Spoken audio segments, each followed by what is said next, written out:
Hello, thank you for joining me for this new and exciting tips tutorial on the Super IV Cube. Let's get started. So I'm going to show something interesting. First thing to note is this is when, like an example, you have your bottom layer solved. All these outer edges are in place like all the way around and you just have your bottom layer solved. The next thing you want to do is, the interesting thing is, you look for opportunity. Like an example, like what I'm trying to show is red here doesn't have any of these petals in place. None of them are solved. The blue here has one. The orange face here has one. But this one has two. So just a good idea is, you want to find one that already has whatever it is. If it's one, or if it's two, or maybe it has three already solved. It's a good idea to start with that. So we're going to start with the green face because it already has two solved, just to get ahead like that. Or whatever color you have, whether it's one or two. What you do is you want to look for one that needs to go here or here, whatever color you have, So we have a green here. It needs to go here. So what we're going to do is we're going to rotate it like this, because we need this one to come right here, because that's the objective, is to switch these two like that. So what we're going to do is bring this green face up like this, bring it around to match like that. So I'll show it again because it's a little weird angle, but so you just bring this green, or whatever color you have, you bring it up like this so it matches with this. Once it matches with this side here, because that's what you're bringing up to connect with this one, you turn it like this. So this is going up this way like that. We're going to do the sledgehammer move. And it doesn't matter if this is already solved. That's okay. Don't worry about that. So we're going to do a right, then a left. So we do a right, left, right down, left down. Then we rotate it like this. Then you do a left and a right. Left, right, bring it back, left down, right down. And then what you want to do is bring this piece back around this side so everything goes back in place, like the yellow center and all the edges went back in place. The green went back in place like this, everything. So there we go. We put one in. So we got one more to go. We'll look around.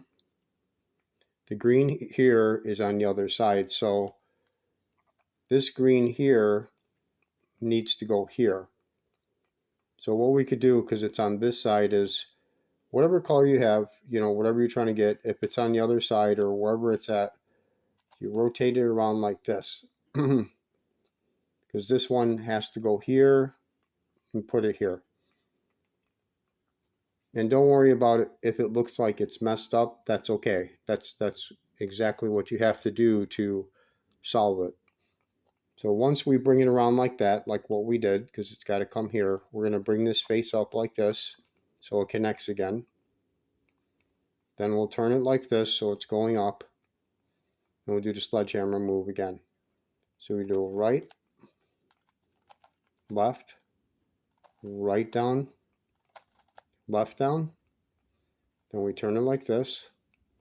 Do a left first, left, right, left back, right back.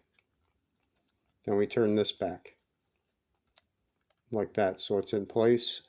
And then you want to turn, because this red center and the red edges, you want to bring it back so everything's matching again. Always remember that, to turn it back. Like if, like let's say you do your algorithm move like we just did, you want to make sure you look around and make sure everything, you turn it back so every side's in place. So there we go. We solved the two greens like that, top and bottom like that.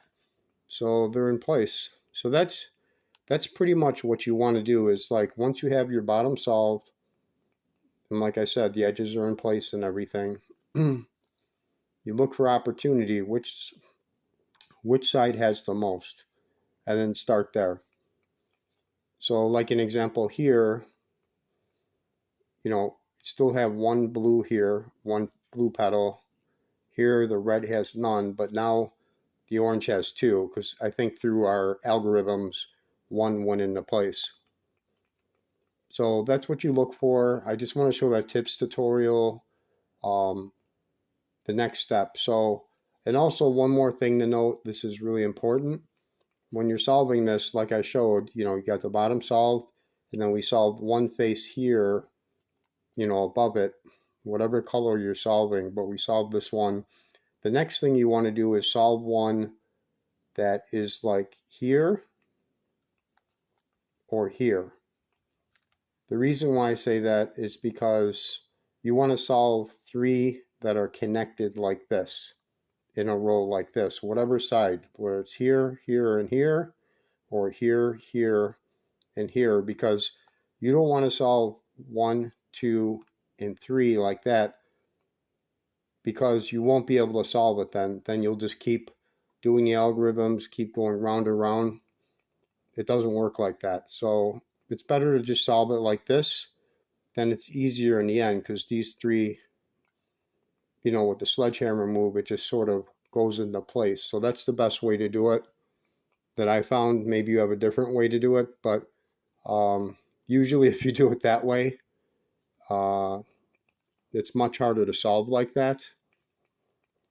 I know from experience. I mean, I've solved this and the Rex Cube. The Rex Cube is the same thing. I've solved both of these puzzles about 150 times, somewhere around there, maybe 130, 150 times. And I did it before like that, where you solve the three like this, and I couldn't solve it the other way. So just from experience, just so you know, that's the best way to do it. So, but like I said, look for the opportunities. Like we got the two here. That's probably a good idea to solve this face next, because you got two here. So yeah, thank you for joining me for this tips tutorial on the Super Ivy Cube. If you do have any questions or comments, leave them below, and I'll be happy to answer you, and I will reply to you. It's Saturday here in Chicago. Have my McDonald's coffee, McCafe, and I'm loving it. And I got a little bit left. So yeah, thank you for joining me for this tips tutorial. Like I said, if you have any questions or comments, feel free to ask anything you want. I will answer you. And I'll have the information description below about this puzzle. If you're looking to ever try it, it's definitely it's worth trying, because it's really fun. It's a great puzzle. It's something different, because a lot of times in the cubing world, people are always doing 3x3, 2x2, 4x4. This is something different. It's really fun to do. So if you ever get a chance, try it out. It's a really great puzzle. So yeah, thank you so much for watching. I really appreciate your time. Yeah, thank you very much. And happy Saturday, everyone. Have a great night.